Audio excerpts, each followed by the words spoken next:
Magandang umaga po sa inyong lahat.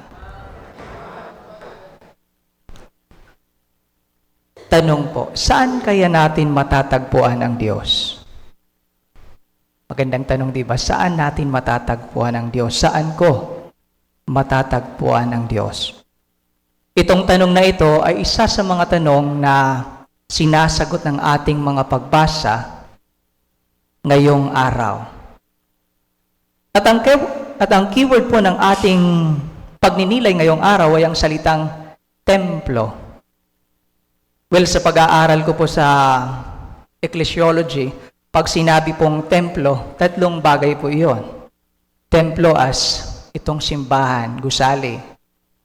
Tapos, templo as tayo, ayon niya kay San Pablo, tayo ang templo ng Panginoon. At pangatlo ay templo, ang simbahan bilang katawan ni Jesus, na ating narinig sa gospel ngayong araw.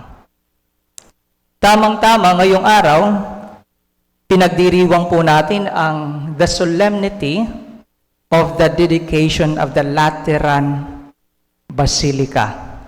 Today, hindi ko po tatalakayin yung tatlo kasi masyadong mahaba. Yung isa lang, ang templo as gusali.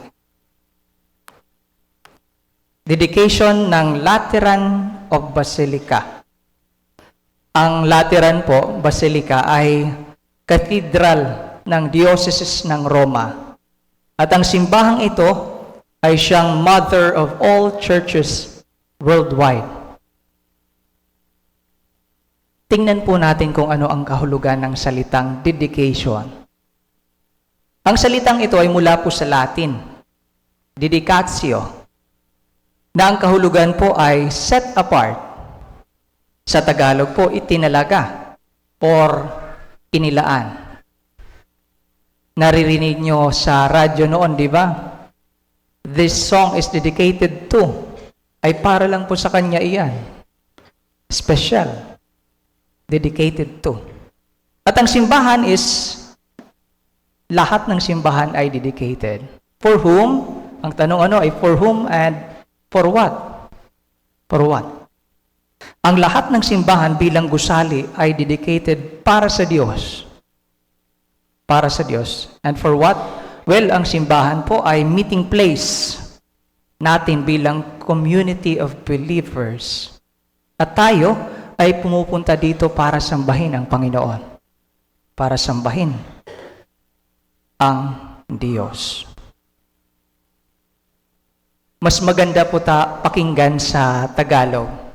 Sa Tagalog, ang terminong ginagamit ay tagpuan. Tagpuan. At ang simbahang ito bilang tagpuan ng tao at ng Diyos, natin at ng ating Panginoon, ay isang banal na lugar. Ang simbahang ito ay banal not because of its blessed walls. Hindi rin po dahil sa altar table. Hindi rin po dahil sa krus ni Jesus. At lalong-lalong hindi rin po dahil sa mga santo na ating nakikita, images of saints. Ang simbahang ito ay banal, ang lugar po ay banal, because Christ dwells there.